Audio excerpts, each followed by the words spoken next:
Colorado River Framework sets new reservoir limits.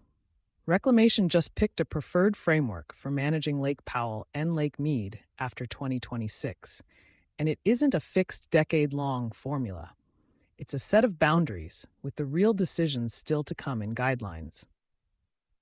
Interior plans to reissue roughly every 2 years. The Bureau of Reclamation has selected a preferred framework for managing Lake Powell and Lake Mead once current operating rules expire, setting new boundaries for reservoir releases, shortages, and conservation through 2036. The final environmental impact statement doesn't lock in one fixed operating formula for the next decade.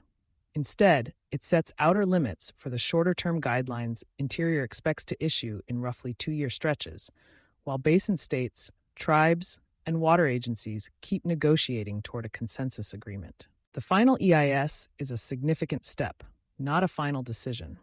Reclamation still must issue a record of decision and work out the guidelines that will govern annual releases and shortages once current rules lapse. The framework sets boundaries, not fixed allocations. Under the preferred alternative, annual releases from Lake Powell could run from 5 million to 12 million acre-feet, depending on reservoir conditions. Lower basin shortages could reach up to 3 million acre-feet, and the framework allows storing as much as 8 million acre-feet of conserved water in Lake Powell and 3 million acre-feet in Lake Mead, plus voluntary upper basin conservation of up to 200,000 acre-feet if hydrology allows. None of that is an automatic cut or a guaranteed allocation.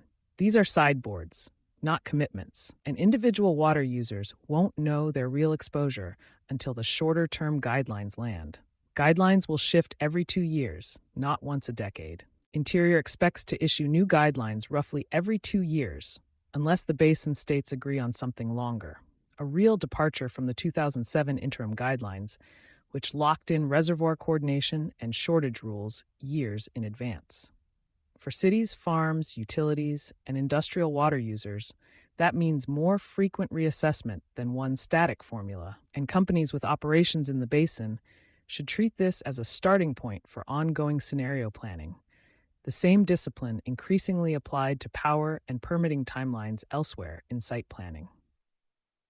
The numbers behind the flexibility. The push for a more adaptive framework tracks a widening gap between what the Colorado River Compact assumed and what the river delivers.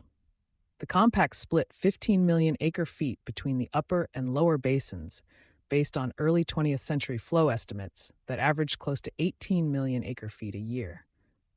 Reclamation says actual inflows from 2000 through 2024 averaged only 12.9 million acre-feet, while consumptive use from 2020 to 2024 ran about 13.1 million acre-feet, roughly 3.8 million in the upper basin, 6.5 million in the lower basin, 1.4 million to Mexico, and 1.4 million lost to evaporation.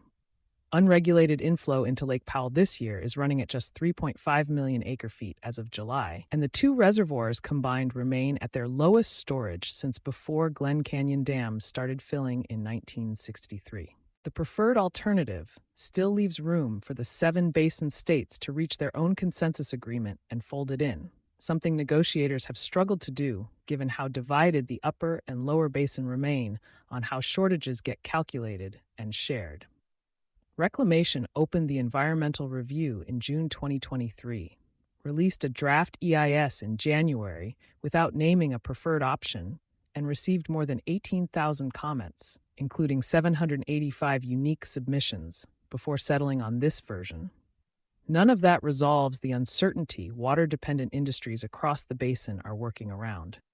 It sets the range of tools Interior could use, the kind of exposure water-dependent operators are already tracking through facility-level water risk data and watershed modeling, and through the scrutiny water now gets in site selection decisions. The more consequential decisions, how aggressively Interior uses the tools it just built, are still ahead. You've been listening to Sustainability Soundbites by Environment and Energy Leader. For partnership opportunities, please reach out to our team.